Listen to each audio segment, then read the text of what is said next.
What's up, Prizefight fans? You know what time it is. I'm Brian Tong, and we all know that handheld gaming will never die. In this week's Prizefight is the grudge match that just won't go away between Nintendo's DSi and the Sony PSP-3000. Now, the previous versions of these handhelds have battled it out before. Nintendo came out on top last time, so anything can and will happen in this rematch. Our judges for this fight are CNET Review's senior editor John Falcone, assistant editor Jeff Bacalar, and you know who. Now we'll take all three judges' scores and average them out to the nearest tenth of a point each round. The final Prizefight score will be an average of all rounds using the same decimal system. It's a 5-round throwdown. First round is the sexy. These two designs are very different from each other, but they both work well.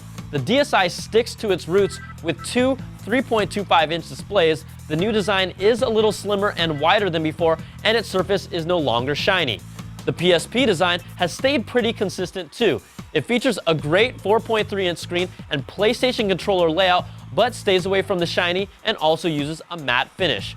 Closing the DSi protects its screens, but the PSP just gets the edge for design from us, 3.7 to 3.3. Next round is gameplay.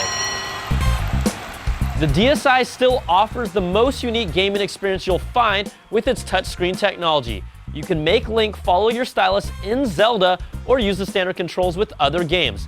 Nothing comes close. It even uses its microphone to cool down food with Cooking Mama. Now, if you're familiar with PlayStation gaming, you'll be just as familiar with the PSP. The main thing you'll miss is there's no second analog stick, and it makes first-person shooters a little more difficult. The built-in microphone takes gaming to another level if you want to communicate to your teammates in Resistance Retribution. Nintendo hits hard, the judges give it a perfect 5, and Sony gets a 3.7. Now, after averaging 2 rounds, the DSi leads by half a point, but there's plenty more Prizefight left. Next round is about the features. The DSi Makeover brings us a brand new simple interface, features like a web browser, 2.3 megapixel cameras to take pictures, and a sound editor. Its Wi-Fi has always been there for online and local games, but its new DSi shop to purchase games is its next big thing, even though it's still in its infancy. The PSP wasn't made just for gaming. You can use it as a music player, a picture viewer, and a movie player using Sony's UMDs that really never caught on, or your own videos on its memory stick.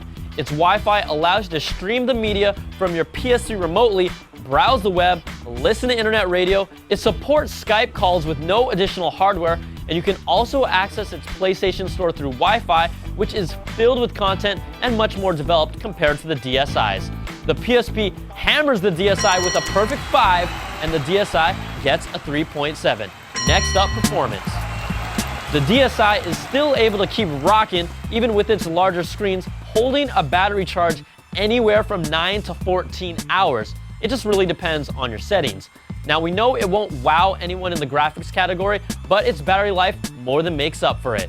The PSP-3000 holds a charge for about 4.5 hours with Wi-Fi turned on and its screen at full brightness, and that's nowhere near the DSi, but this is like a mini PS2 with graphics on a portable that you can't match anywhere else. Our judges here lean more towards the graphics performance, and the PSP takes this one with a 4, and the DSi gets a 3.3. Now, after averaging 4 rounds, Sony has turned the tables and leads by 0.3 of a point. Anything can happen in our final round, and it all comes down to the game library. The DSi caters to more of a casual gamer, even though Chinatown Wars bucks that trend. But it has such a wide range of titles, from Big Brain Academy to Super Mario World, that there's something for everyone. The PSP definitely caters towards a more hardcore gamer with mature action titles like God of War and others. You'll find casual puzzle games like Echo Chrome, but its gaming experience is not that different from a PS2, which can be both a good or bad thing. Both of these systems have great gotta-have titles, but in the final round, the DSi gets a 3.7 and the PSP gets a 3.3. So let's average out all the scores, and after 5 back and forth rounds, the PSP-3000 comes from behind, then the DSi takes the last round, but Sony holds on and reigns supreme, 3.9 to 3.8. You can't get any closer than that. Now, both of these are really great handhelds, and trust me, I own them. But the PSP gets its retribution and takes the portable gaming prize fight title away from Nintendo for now. I'm Brian Tong. Thanks for watching, and we'll catch you guys next time on another prize fight. Woo-ah!